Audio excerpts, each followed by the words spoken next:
In this video, I'm going to walk you through how to locate land that actually works for off-grid living, even if it doesn't look that impressive at first. I didn't move out here with a lot of money, and I didn't start with a perfect plan. What I did have was time, patience, and willingness to learn what really matters.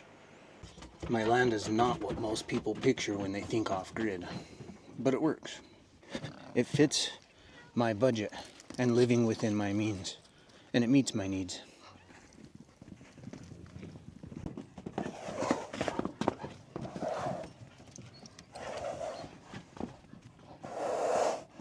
Anyway, so it seems like most people who are searching for off-grid land are driven by photos and really well written descriptions that are almost kind of fantasy-like. And that's how they do houses. And that works for houses, but land isn't the same. It's, land doesn't care how you present it. What's more important is if the land can meet your needs over time.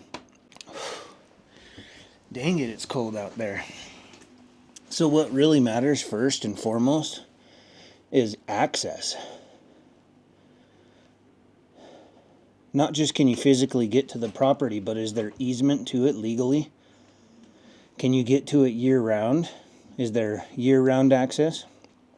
And do you have the transportation that'll get you there? If access is difficult, everything else becomes difficult. And another thing people think of, it's probably the first thing people think of is water. Does the land have water?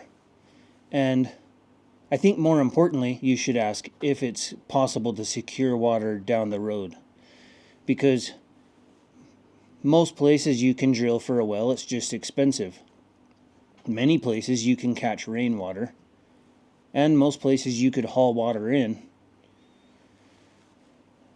If any of those are an option, then you're probably in a pretty good setup, as long as you can get that water. But just know, if you're planning on rainwater harvesting, that's a long game, and you need to have a lot of storage before you have a lot of surface area, because it all comes at once in some places, and you need to catch it in that 1 hour. The topography of your land speaks volumes. It's the way that the water flows. It shows you where you should and shouldn't build. You don't need to be an engineer to understand it, but you definitely don't want to overlook it. I would think this is one of the biggest things beginners miss. Every county operates differently, and what you see online often doesn't line up with what's really happening. So just because a listing says something's unrestricted or anything really, even the coordinates could be wrong. I know from experience. Call the county, or most counties have a PDF that has all the rules and stuff, and that'll be easy to have a good understanding right out the gate. Here's what doesn't matter. I think a lot of people put a lot of weight on the land having structures on it that they want, or they really base a lot of their inspiration or attachment to that land from the photos. You can build outbuildings, but photos don't really show wind, water, and seasonal changes. If you at least go back to the pillars of frugal off-grid, which I constantly name shelter, water, food, and power, you look at things that way, early on, function matters a lot more than appearance. So this is how you search land the right way. Now that you have a good understanding of what matters, your search becomes more focused.